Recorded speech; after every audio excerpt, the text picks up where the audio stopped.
नमस्कार फ्रेंड्स, बहुत बहुत स्वागत है आपका आपके अपने चैनल हमारी ट्रिक पे। और आज का हमारा टॉपिक है Hindi practice paper 50 multiple choice question, जिसमें मैंने छंद से 10, कारक से 10, रस से 10, क्रिया विशेषण से 10, उपसर्ग एवं प्रत्यय से 10-10 मिला के टोटल 50 प्रश्नों का संग्रह इस वीडियो में किया है। यानी कि ये विभिन्न टॉपिक्स पे 50 प्रश्न हमने सम्मिलित किए हैं और इन 50 प्रश्नों का आपसे मैं हल कराऊंगा इस वीडियो में। तो आप अपना कॉपी और पेन तैयार रखें और एक जगह नोट करते हुए चलें कि आपने इस वीडियो में कितने प्रश्न आपने सही किए, कितने प्रश्न आपने गलत किए। तो इसका आकलन आप स्वयं कीजिएगा और कमेंट्स कर सकते हैं कि आपने कितने सही करे, कितने गलत किए। तो ये सब जितने भी टॉपिक्स हैं, इन सब पे मैं वीडियो पहले बना चुका हूँ, उन्हीं में से मैं प्रश्न सम्मिलित कर रहा हूँ और आपकी प्रैक्टिस देख रहा हूँ कि आपकी प्रैक्टिस कितनी है इन प्रश्नों पे, इन टॉपिक्स पे। ठीक है ना। तो अगर वो वीडियो आपने नहीं देखे हैं तो वो वीडियो आप देख सकते हैं, और अगर अगर आप वो ना देखना चाहें तो भी आप इस वीडियो को देखिएगा। आप इस वीडियो पे अटेंड कीजिएगा अपने प्रश्नों को और इन्हें हल करने का प्रयास कीजिएगा। और ये हमारा आज सेकंड पेपर है। इससे पहले मैंने कल 50 प्रश्नों का मॉक टेस्ट कराया है, जिसमें संज्ञा, सर्वनाम, विशेषण और काल और क्रिया 5 टॉपिक्स पे, उस पर भी मैंने 10-10 प्रश्न सम्मिलित करके 50 प्रश्नों का उसमें हमने पेपर कराया था। तो आज फिर डिफरेंट टॉपिक्स पे 10-10 प्रश्न लेके 50 प्रश्न हमने लिए हैं, एकत्रित किए हैं और काफ़ी अच्छी लेवल के प्रश्न हैं जो कि आपके आने वाली परीक्षाओं के लिए बहुत ही महत्वपूर्ण है। तो चलते हैं अपने प्रश्नों की तरफ।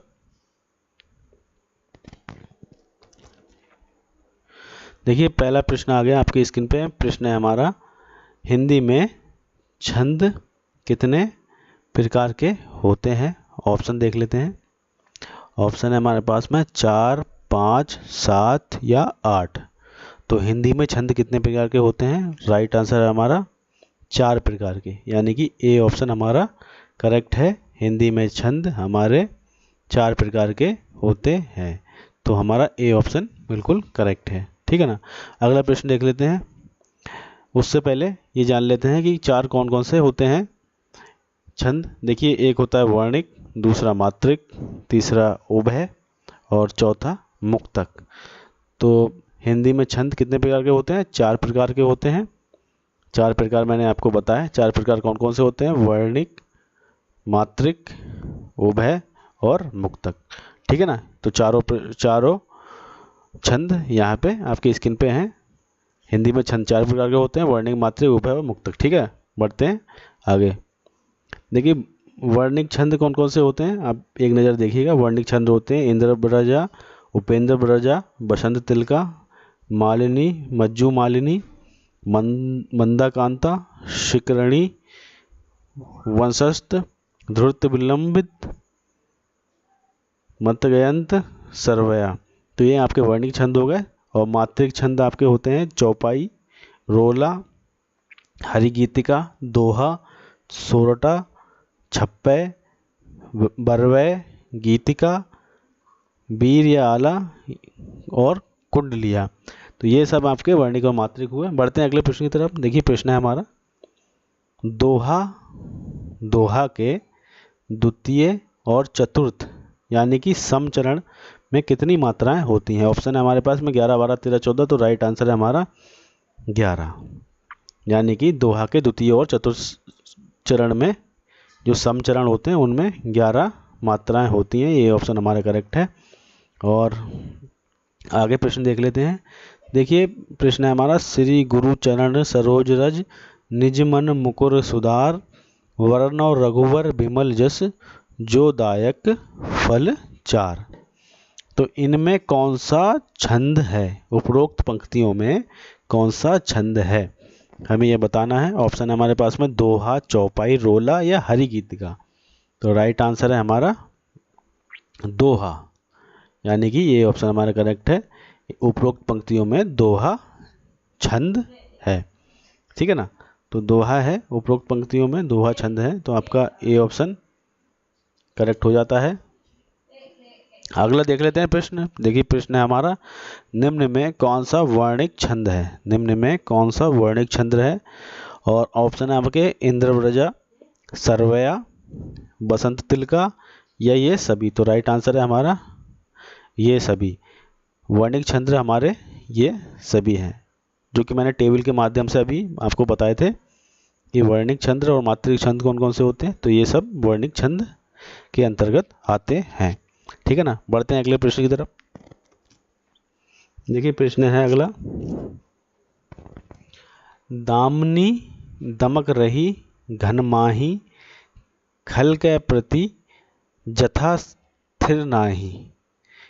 इनमें कौन सा छंद है? देखिए दामनी दमक रही घन माही, खल के प्रति जथा स्थिर नाही, उपरोक्त मुक्तियों में कौन सा छंद है, ये हमें बताना है। ऑप्शन है हमारे पास में सरवया, दोहा, चौपाई, सोरठा। राइट आंसर है हमारा, राइट आंसर देख लेते हैं, चौपाई। सी ऑप्शन हमारा करेक्ट है। बढ़ते हैं अगले प्रश्न की तरफ। देखिए प्रश्न है हमारा, जिसकी सहायता से कर्ता कुछ कार्य करता है, इसका बोध कराने वाली संज्ञा क्या कहलाती है? ऑप्शन है हमारे पास में कर्ता कारक, कर्म कारक, करण कारक या अपादान कारक। तो राइट आंसर है हमारा, फटाफट देख लेते हैं, राइट आंसर है हमारा करण कारक, यानी कि सी ऑप्शन हमारा करेक्ट है। कर्ता जो है जिसकी सहायता से कोई कार्य करता है, तो वो करण कार्य के अंतर्गत आता है, करण कारक के। ठीक है ना। अगला प्रश्न देखें उससे पहले उदाहरण देख लेते हैं। उदाहरण है जैसे, वह कलम से पत्र लिखता है। वह कलम से पत्र लिखता है। तो यहाँ पर कर्ता जो है किसकी सहायता से कार्य कर रहा है? तो कलम की सहायता से कार्य कर रहा है, यानी कलम से पत्र लिख रहा है। तो ठीक है ना। अगला प्रश्न देख लेते हैं फटाफट। जिस वस्तु पर क्रिया के व्यापार का फल पड़ता है, उसे सूचित करने वाली संज्ञा के रूप को क्या कहते हैं? कर्ता कारक, कर्म कारक, करण कारक या संप्रदान कारक। तो राइट आंसर है कर्म कारक। ठीक है ना। परिभाषा है हमारी, जिस वस्तु पर क्रिया के व्यापार का फल पड़ता है, उसे सूचित करने वाले संज्ञा के रूप को क्या कहते हैं? तो कर्म कारक होता है ये। अगला प्रश्न देख लेते हैं। देखिए छंद शास्त्र का आदि आचार्य कौन है? छंद शास्त्र का आदि आचार्य कौन है? ऑप्शन है हमारे पास में पिंगलाचार्य, मम्मट, विश्वनाथ या इनमें से कोई नहीं। तो राइट आंसर है हमारा पिंगलाचार्य, यानी कि ए ऑप्शन हमारा करेक्ट हो जाता है। अगला प्रश्न देख लेते हैं। देखिए प्रश्न है हमारा, वाक्य में जिस शब्द का संबंध क्रिया से होता है उसे क्या कहते हैं? वाक्य में जिस शब्द का संबंध क्रिया से होता है उसे क्या कहते हैं? तो राइट आंसर है हमारा कारक। वाक्य में जिस शब्द का संबंध क्रिया से होता है उसे कारक कहते हैं। ठीक है ना। अगला प्रश्न देख लेते हैं। हिंदी में कारक कितने प्रकार के होते हैं? 4, 5, 7, 8। तो राइट आंसर है हमारा 8। हिंदी में कारक जो है 8 प्रकार के होते हैं। और कारक कौन कौन से होते हैं जरा देख लेते हैं। देखिए 8 कारकों के नाम व चिन्ह निम्न प्रकार हैं। देखिए कारक आपके 8 कौन कौन से होते हैं? कर्ता, कर्म, करण, संप्रदान, अपादान, संबंध, अधिकरण और संबोधन। ये आपके 8 कारक हो गए। और इनके चिन्ह होते हैं, कर्ता ने कर्म को करण से के द्वारा, संप्रदान को के लिए, अपादान से अलगाव, संबंध काकी के रारी रे नानी ने, अधिकरण में पर, संबोधन हे हो अरे अभी अजी ओहो। तो ये सब जो है इनके कारक है, ये इधर चिन्ह दिए हुए हैं। ठीक है ना। तो अगला प्रश्न देख लेते हैं। प्रश्न है हमारा, संज्ञा का वह रूप जो क्रिया के करने वाले का बोध कराता है क्या कहलाता है? कर्म कारक, कर्ता कारक, संप्रदान कारक, करण कारक। तो राइट आंसर है हमारा कर्ता कारक। संज्ञा का वह रूप जो क्रिया के करने का बोध कराता है उसे कर्ता कारक कहते हैं, यानी कि हमारा बी ऑप्शन हमारा बिल्कुल करेक्ट है। अगला प्रश्न देख लेते हैं। देखिए उदाहरण भी यहाँ पे दिया गया है। उदाहरण है हमारा, राम ने रावण को मारा। तो संज्ञा का वह रूप जो क्रिया के करने वाले का बोध कराता है उसे कर्ता कारक कहते हैं। तो देखिए क्रिया हुई मारा, रावण हुआ हमारा रावण के लिए मारा। तो राम ने रावण के लिए मारा। राम हुए यहाँ पे कर्ता, क्योंकि इन्होंने जो है रावण को मारा, और मारा यहाँ पे क्रिया हुई, तो क्रिया जो है कर्ता के, क्रिया के करने का बोध करा रहा है, तो ये कर्ता हुआ। वह संज्ञा जो क्रिया के करने का बोध कराता है उसे जो है कर्ता कारक कहते हैं। देखिए कन्फ्यूजन ना हो, एक बार फिर से एक बार देख लेते हैं। संज्ञा का बहरूप जो क्रिया के करने वाले का बोध कराता है क्या कहलाता है, तो वो कर्ता कारक होता है।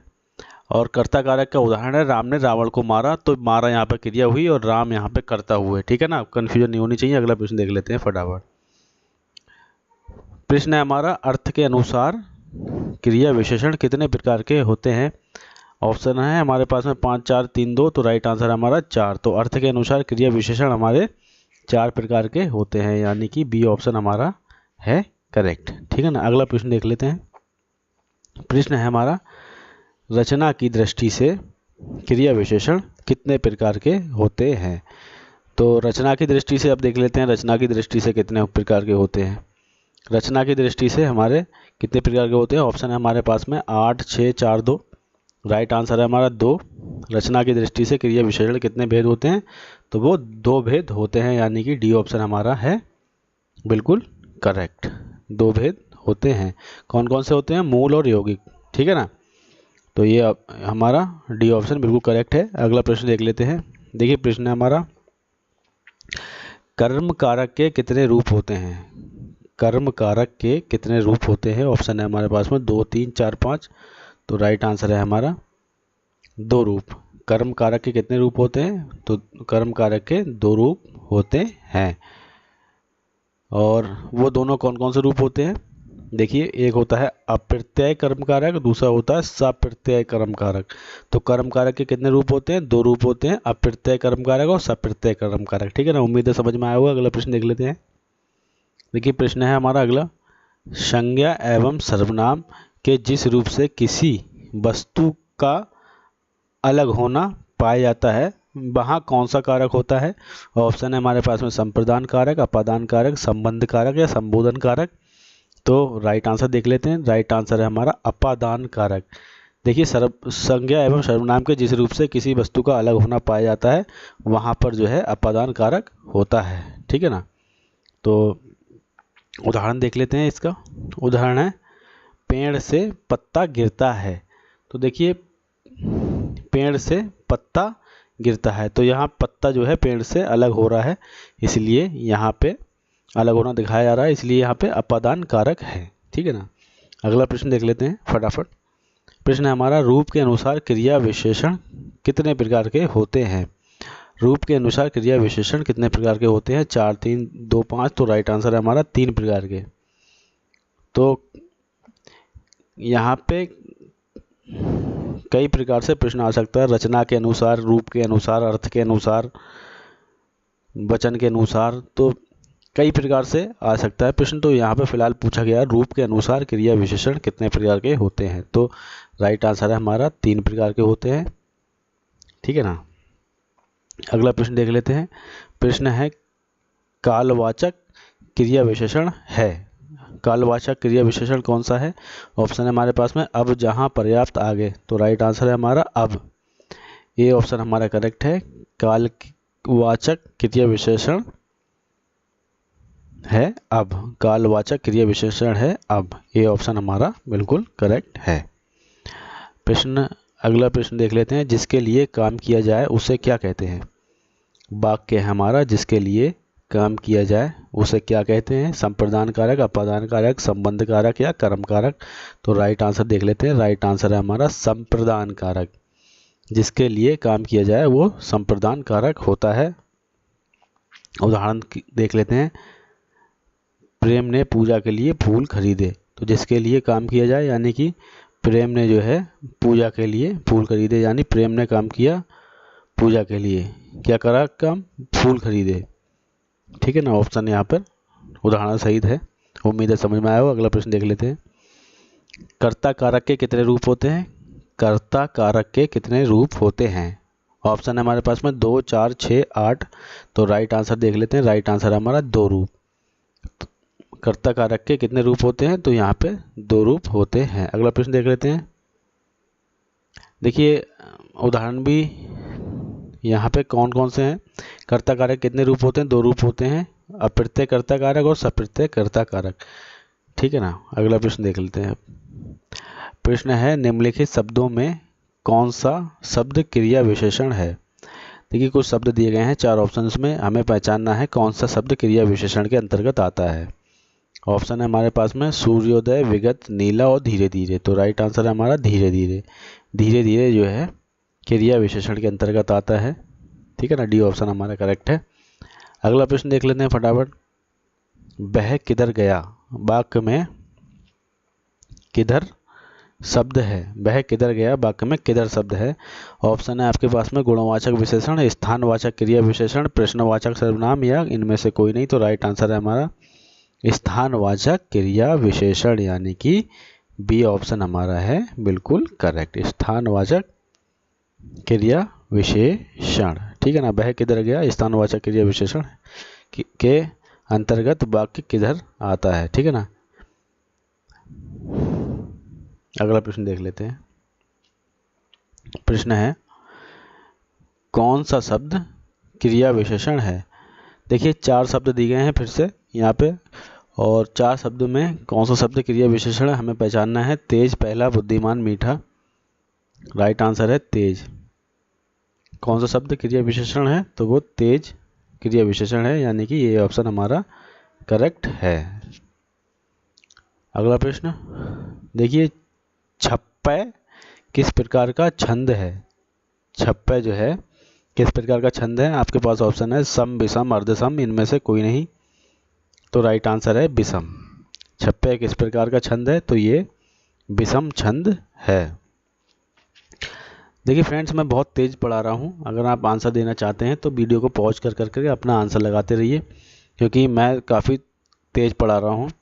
और तेज़ पढ़ाने का रीज़न ये है कि ज़्यादा से ज़्यादा प्रश्न कम समय में कवर हो जाएं और फटाफट जो है कवर हो जाएं। क्योंकि आप अगर स्वयं से कहीं से भी पढ़ते हैं तो आपको इतने ही समय में मुश्किल से आपको 20 प्रश्न हल कर मिलेंगे, और जब कोई आपको पढ़ाता है तो उतने ही समय में दोगुने प्रश्न वो आपको पढ़ा देगा, ठीक है ना। तो कहीं से भी पढ़ें ज़रूर, शून्य ना पढ़े रहें, करते रहें कुछ ना कुछ कार्य, और अंततः वीडियो में बने रहिएगा, पूरे अंत तक देखिएगा और अपने प्रश्न हल करते रहिएगा। एक जगह नोट कर लेंगे ज़्यादा बेहतर है, ना करेंगे तो इन पे स्क्रीन पे ही देखते रहिए, अपने मन में उत्तर लगाते रहिए कि कौन सा प्रश्न का कौन सा उत्तर हमारा सही है, कितने % आपको आता है वो। तो ये इससे आपकी प्रैक्टिस होती रहेगी, क्योंकि मैं तेज़ तेज़ बोलूँगा तो आपका दिमाग भी तेज़ तेज़ चलेगा, और उसी हिसाब से आपकी स्पीड मेंटेन होगी, आपकी स्पीड बनी रहेगी। तो लास्ट तक वीडियो को देखते रहिएगा, और अगर आपको प्रयास अच्छा लग रहा है तो एक लाइक कर दीजिएगा, चैनल को सब्सक्राइब कर दीजिएगा, क्योंकि आगे आने वाली वीडियो काफ़ी इंटरेस्टिंग होंगी, काफ़ी नॉलेजेबल होंगी, ठीक है ना। तो हमारा प्रश्न आपके स्क्रीन पे है अभी। परिणामवाचक क्रिया विशेषण अव्यय है, सर्वत्र, दिन भर, अत्यंत या निसंदेह। तो राइट आंसर है अत्यंत, यानी कि सी ऑप्शन हमारा करेक्ट है। अगला प्रश्न देख लेते हैं। प्रश्न है सभा में 20 लोग थे, इसमें विशेषण का कौन सा भेद है। वाक्य था हमारा सभा में 20 लोग थे, इसमें विशेषण का कौन सा भेद है। ऑप्शन है हमारे पास में परिणामवाचक, समुदायवाचक, निश्चय संख्यावाचक, अनिश्चय संख्यावाचक। राइट आंसर है अनिश्चित संख्यावाचक, ठीक है ना। तो हमारा डी ऑप्शन करेक्ट है। सभा में 20 लोग थे, तो 20 का मतलब ये नहीं कि 20 लोग थे, 20 मतलब कोई संख्या नहीं, एक अनिश्चितता को दर्शा रहा है, इसीलिए यहाँ पे अनिश्चित जो है विशेषण है, अनिश्चित संख्यावाचक विशेषण है। देखिए कन्फ्यूजन यहाँ ना हो, बहुत से लोग सोचेंगे सभा में 20 लोग थे, तो 20 नहीं 20 का मतलब यहाँ अर्थ निकल रहा है कि जिनकी कोई काउंटिंग ना हो सके, अनंत संख्या, यानी कि कोई गिनती ना हो और काफ़ी ज़्यादा संख्या में हो। तो सभा में 20 लोग थे, ठीक है ना। तो अनिश्चित संख्यावाचक विशेषण है। अगला प्रश्न देख लेते हैं। देखिए प्रश्न है हमारा, दोहा के प्रथम व तृतीय यानी कि विषम चरण, दोहा के प्रथम व तृतीय यानी कि विषम चरण में कितनी मात्राएं होती हैं? ऑप्शन है 11, 12, 13, 14। तो राइट आंसर है हमारा 13 मात्राएं। ठीक है ना। अगला प्रश्न देख लेते हैं, सोरठा के प्रथम चरण में कितनी मात्राएं होती हैं? सोरठा के प्रथम चरण में कितनी मात्राएं होती हैं, ये तो आपको पता होना चाहिए। ऑप्शन है हमारे पास में 11, 12, 13, 14। तो राइट आंसर है हमारा 11, यानी कि ए ऑप्शन हमारा है करेक्ट। सोरठा के प्रथम चरण में 11 मात्राएं होती हैं। अगला प्रश्न देख लेते हैं, निम्नलिखित में कौन सा मात्रिक छंद है? निम्नलिखित में कौन सा मात्रिक छंद है? दोहा, चौपाई, रोला या ये सभी? तो ऑप्शन है हमारे पास में ए सभी।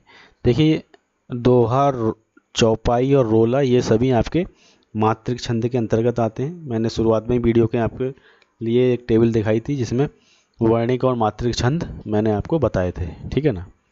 अगला प्रश्न देख लेते हैं।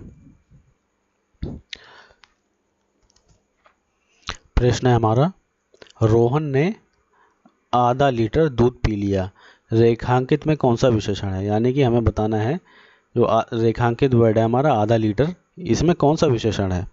तो रोहन ने आधा लीटर दूध पी लिया, इस वाक्य में हमें आधा लीटर बताना है कि आधा लीटर है क्या, कौन सा विशेषण है?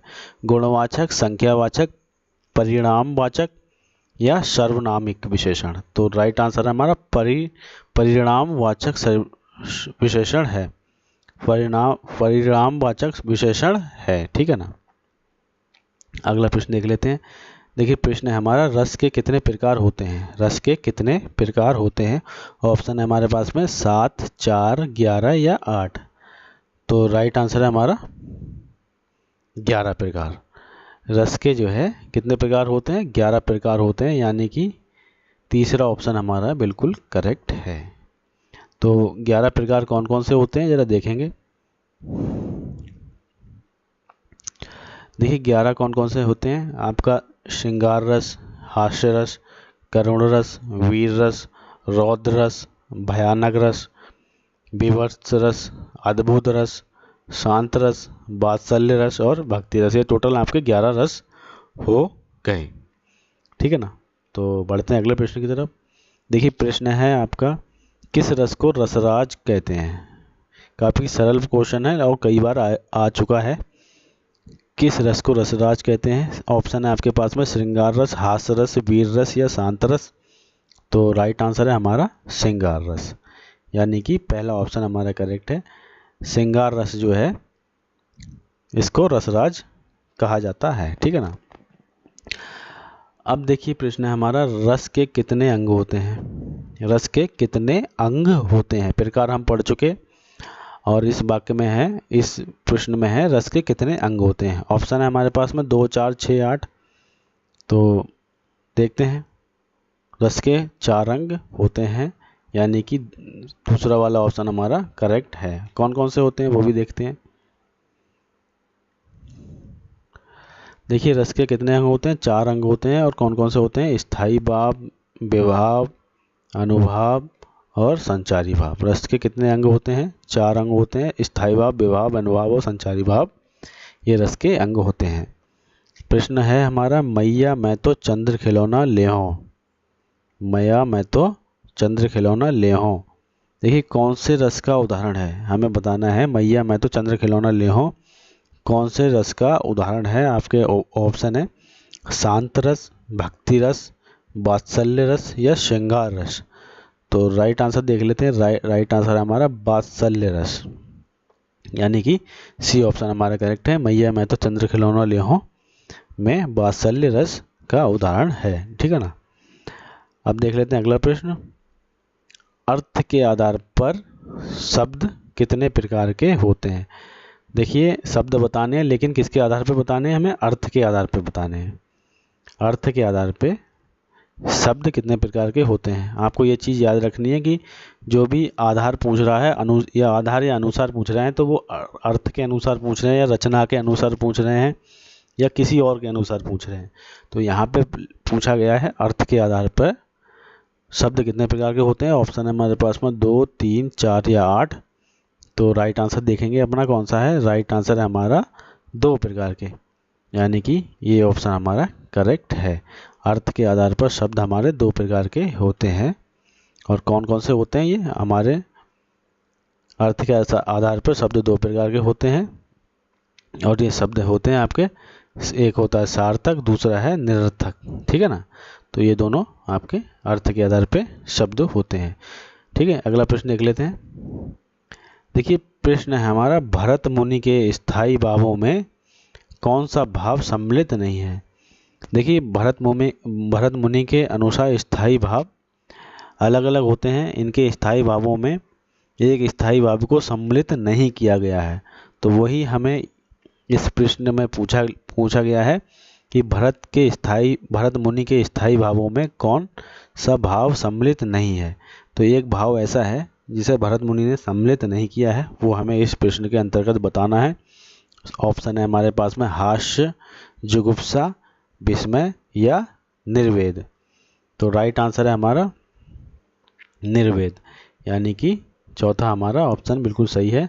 निर्वेद को जो है स्थायी भाव के रूप में भरत मुनि ने सम्मिलित नहीं किया है, ठीक है ना, ये याद रखिएगा। देखिए अद्भुत रस का स्थायी भाव कौन सा है। अद्भुत रस का स्थायी भाव हमें बताना है कौन सा है, हास्य, जुगुप्सा, विस्मय या निर्वेद। तो अद्भुत रस का स्थायी भाव जो है विस्मय होता है। कोई भी चीज़ अद्भुत वाली देख लें हम, कोई भी चीज़ आश्चर्यचकित करे तो हमें विस्मय हो जाता है, इसीलिए जो है विस्मय यहाँ पे लिया गया है। अद्भुत रस का स्थायी भाव कौन सा होता है, विस्मय होता है, ठीक है ना। देखिए प्रश्न अगला है हमारा, जुगुप्सा किस रस का स्थायी भाव है। जुगुप्सा किस रस का स्थायी भाव है। ऑप्शन है हमारे पास में अद्भुत, भयानक, विभत्स या रौद्र। तो राइट आंसर है हमारा विभत्स रस। जुगुप्सा जो है विभत्स रस का स्थायी भाव है, ठीक है ना। देखिए बढ़ते हैं अगले प्रश्न की तरफ। प्रश्न है हमारा, स्थायी भावों की कुल संख्या कितनी है। स्थायी भावों की कुल संख्या कितनी है, 7, 8, 9, 10। तो राइट आंसर है हमारा 9। स्थायी भावों की कुल संख्या हमारी 9 होती है। और भरत मुनि के अनुसार स्थायी भाव की संख्या 8 होती है, क्योंकि उनने निर्वेद को स्थायी भाव नहीं माना है। ये हम पिछले वाले प्रश्नों में हमने देखा था कि भरत मुनि के अनुसार कौन सा स्थायी भाव नहीं था। तो निर्वेद एक स्थायी भाव था, वो उनके अनुसार स्थायी भाव नहीं है, इसलिए उन्होंने 8 स्थायी भाव माने हैं। और वैसे स्थायी भावों की संख्या 9 होती है, ठीक है ना। अगर प्रश्न पूछे भरत मुनि के अनुसार तो आपको 8 लगाने हैं, और वैसे आपको स्थायी भाव 9 लगाने हैं, ठीक है ना।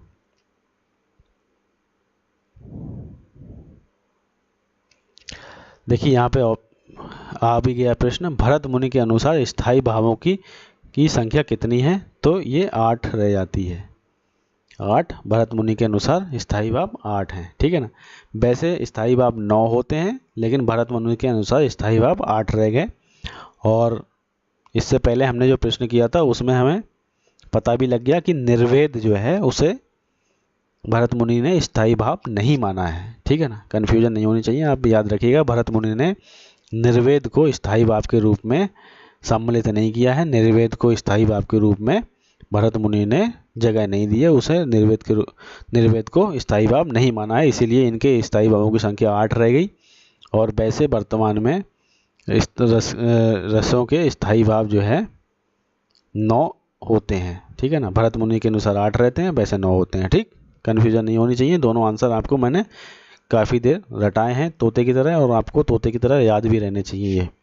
अगला देख लेते हैं प्रश्न, रचना के आधार पर शब्द कितने प्रकार के होते हैं। देखिए अभी थोड़ी देर पहले हमने पढ़ा था अर्थ के आधार पे, अब यहाँ पे आ गया एक वर्ड रचना के आधार पे। तो रचना के आधार पे हमें देखने हैं कि शब्द कितने प्रकार के होते हैं। रचना के आधार पे शब्द कितने प्रकार के होते हैं। ऑप्शन है हमारे पास 2, 3, 4, 8। तो राइट आंसर देखेंगे अब। राइट आंसर है हमारा 3 प्रकार के।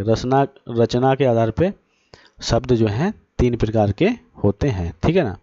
और कौन कौन से होते हैं, ऋण, यौगिक और योग ऋण, ठीक है ना। याद रखिएगा, लिख लीजिएगा एक जगह। अगला प्रश्न है हमारा, हिंदी में कृत्य प्रत्ययों की संख्या कितनी है। हिंदी में कृत्य प्रत्ययों की संख्या कितनी है? ऑप्शन है हमारे पास में 21, 36, 42 या 39। तो राइट आंसर है हमारा 42। हिंदी में कृत्य प्रत्ययों की संख्या 42 मानी गई है। ठीक है ना, याद रखिएगा। अगला प्रश्न देख लेते हैं। देखिए प्रश्न है, वे प्रत्यय जो धातु में जोड़े जाते हैं उन्हें क्या कहते हैं? देखिए वे प्रत्यय जो केवल धातु में जोड़े जाते हैं, धातु में जोड़े जाते हैं और किसी में नहीं, तो वे प्रत्यय जो धातु में जोड़े जाते हैं उन्हें क्या कहते हैं? कृत्य प्रत्यय, तद्धित प्रत्यय या उपरोक्त तो दोनों या इनमें से कोई नहीं। तो राइट आंसर है हमारा कृत्य प्रत्यय, यानी कि ए ऑप्शन हमारा करेक्ट है। राइट आंसर हमारा ए है। ठीक, अगला प्रश्न देख लेते हैं। कवि बिहारी मुख्यतः किस रस के कवि हैं? कवि बिहारी मुख्यतः किस रस के कवि हैं? आपको पता होना चाहिए। कवि बिहारी जिनकी रचनाएं जो हैं कही जाती हैं कि गागर में सागर इन्होंने भर दिया। तो कवि बिहारी मुख्यतः किस रस के कवि हैं? ऑप्शन है आपके पास में करुण रस, हास्य रस, श्रृंगार रस या वीर रस। तो राइट आंसर देख लेते हैं श्रृंगार रस। देखिए कवि बिहारी जो हैं श्रृंगार रस के मुख्यतः कवि हैं। ठीक, अगला प्रश्न है हमारा, वे प्रत्यय जो धातु को छोड़कर अन्य शब्दों जैसे संज्ञा, सर्वनाम, विशेषण में जोड़े जाते हैं क्या कहलाते हैं? अभी हमने जस्ट एक प्रश्न पहले हमने पढ़ा था कि वे प्रत्यय जो केवल धातु में जोड़े जा रहे थे वो कृत्य प्रत्यय कहला रहे थे। ठीक है ना, वो अभी जो हमने पहले पढ़ा था वो जो वे प्रश्न जो धातु में जोड़े जा रहे थे वो कृत्य प्रत्यय कहला रहे थे। लेकिन ये जो प्रश्न है यहाँ पे इसमें पूछा गया है वे प्रत्यय जो धातु को छोड़ के, खाली धातु को छोड़ के जो है अन्य शब्दों में जैसे कि संज्ञा है, सर्वनाम है, विशेषण है, इन सब में जोड़े जाते हैं तो इन्हें क्या कहेंगे? तो राइट आंसर देख लेते हैं। तो ये होगा तद्धित प्रत्यय, यानी कि बी ऑप्शन करेक्ट। तो इतना याद रखिए, वे प्रत्यय जो धातु में जोड़े जाते हैं वो कृत्य प्रत्यय होते हैं और वे प्रत्यय जो धातु को छोड़ के संज्ञा, सर्वनाम, विशेषण में जोड़े जाते हैं वो आपके तद्धित प्रत्यय होते हैं। ठीक है ना, क्लियर हो गई ना बात? ठीक है, और अगला प्रश्न देख लेते हैं। उपसर्ग का प्रयोग होता है, उपसर्ग का प्रयोग होता है, उपसर्ग का प्रयोग होता है। ऑप्शन है आपके शब्द के आरंभ में, शब्द के मध्य में, शब्द के अंत में या उपरोक्त में से कोई नहीं। तो राइट आंसर है हमारा शब्दों के आरंभ में उपसर्ग का प्रयोग होता है, यानी कि ये ऑप्शन हमारा बिल्कुल करेक्ट है। ठीक है ना, शब्दों के आरंभ में उपसर्ग लगते हैं, आपको पता है, तो ये ऑप्शन हमारा करेक्ट हो गया। अगला प्रश्न देख लेते हैं। उत्पत्ति के आधार पर शब्द कितने प्रकार के होते हैं? देखिए तीसरी बार आ रहा है इस वीडियो में प्रश्न, यानी कि हम पढ़ चुके अर्थ के आधार पर शब्द कितने प्रकार के होते हैं, रचना के आधार पर कितने प्रकार के होते हैं, और अब आ गया आपके सम्मुख उत्पत्ति के आधार पे शब्द जो हैं कितने प्रकार के होते हैं। तो इंटरेस्टिंग क्वेश्चन आ रहे हैं, बहुत ही मोस्ट इंपॉर्टेंट आ रहे हैं, और ये सब की सब जूनियर असिस्टेंट का जो यूपी ट्रिपल एससी का एग्ज़ाम हुआ था तो उसमें ये सब पूछे गए थे। अर्थ के आधार पे, उत्पत्ति के आधार पे, रचना के आधार पे शब्द कितने प्रकार के होते हैं। तो ये सब मोस्ट इम्पॉर्टेंट हैं, पहले परीक्षाओं में आए हुए हैं, इसलिए सभी चुनिंदा ही प्रश्न हमने सम्मिलित किए हैं और इस प्रश्न को हल करिए। उत्पत्ति के आधार पर शब्द कितने प्रकार के होते हैं? 2, 3, 4 या 8। तो राइट आंसर है हमारा 4 प्रकार। उत्पत्ति के आधार पे शब्द जो है 4 प्रकार के होते हैं। अगला प्रश्न देख लेते हैं। देखिए सावधानी शब्द में प्रयुक्त प्रत्यय है, सावधानी शब्द में प्रयुक्त प्रत्यय है, छोटी ई, बड़ी ई, धानी या आनी। तो राइट आंसर है हमारा बड़ी ई, यानी कि बी ऑप्शन हमारा करेक्ट है। सावधानी में प्रयुक्त प्रत्यय है ई, यानी कि बड़ी वाली ई, बी ऑप्शन हमारा करेक्ट है। ठीक है ना, अब देखेंगे अगला प्रश्न। प्रश्न है हमारा बहिमुखी, बहिमुखी शब्द में कौन सा उपसर्ग है? बहिमुखी शब्द में कौन सा उपसर्ग है? बहिस, बहिर, बही या बहिर। तो उच्चारण सभी शब्दों का काफ़ी हद तक समान है, लेकिन अक्षर सबके भिन्न भिन्न लिखे हुए हैं। राइट आंसर है हमारा बहिर, यानी कि बी ऑप्शन हमारा बिल्कुल करेक्ट है। ठीक है ना, बी ऑप्शन हमारा बिल्कुल करेक्ट है। बहिमुखी शब्द में कौन सा उपसर्ग है? तो बहिर होता है। ठीक है ना। अगला प्रश्न देख लेते हैं। प्रश्न है स्वयंवर। स्वयंवर शब्द में कौन सा उपसर्ग है? स्वयं, सा, स्व या सम? तो राइट आंसर है हमारा स्वयं। देखिए स्वयंवर में उपसर्ग आता है आपका स्वयं, यानी कि ए ऑप्शन हमारा करेक्ट है। ठीक है ना। तो यहाँ पे आके हमारा वीडियो संपन्न होता है, यानी कि हमारे 50 प्रश्न यहाँ पे आके हमारे कंप्लीट हो गए और 50 प्रश्न आपने हल कर लिए इस वीडियो में। और अब आप देखिए आपने कितने प्रश्न आपने सही किए, कितने आपने गलत किए। आप स्वयं अपना मूल्यांकन करिए और देखिएगा कि आपने जो है कितने प्रश्न सही किए। तो उम्मीद है, आशा है आपने प्रैक्टिस की होगी, अच्छे से प्रैक्टिस की होगी, क्योंकि इस वीडियो में अच्छे लेवल के प्रश्न हमने सम्मिलित किए थे जो कि विभिन्न प्रतियोगी परीक्षाओं में आए हुए थे और आने की संभावना भी इनकी बनती है। तो काफ़ी अच्छे लेवल के मैंने प्रश्न इसमें सम्मिलित किए थे। उम्मीद है आपने अच्छे से अभ्यास किया होगा। तो अगर आप जो है आपको पसंद आया वीडियो तो चैनल को सब्सक्राइब जरूर कर लें, वीडियो को लाइक कर दें, दोस्तों के साथ शेयर कर दें, क्योंकि काफ़ी सारी मेहनत होती है हमारी एक वीडियो बनाने में। काफ़ी सारी मटेरियल हमें इकट्ठा करना पड़ता है और वो भी ऐसे ही मटेरियल नहीं, काफ़ी छांट के हम चुनिंदा ही प्रश्न आपके सम्मुख लाने का प्रयास करते हैं। तो बहुत ही ज़्यादा आप समझ नहीं सकते कि बहुत मेहनत करनी पड़ती है हमें एक वीडियो बनाने में और सही से आपके सम्मुख प्रस्तुत करने में। तो आपको सिर्फ एक लाइक करना होता है और चैनल को सब्सक्राइब करना होता है। तो आप कंजूसी ना करें और समय बहुमूल्य है, सदुपयोग करें। बहुत बहुत धन्यवाद आप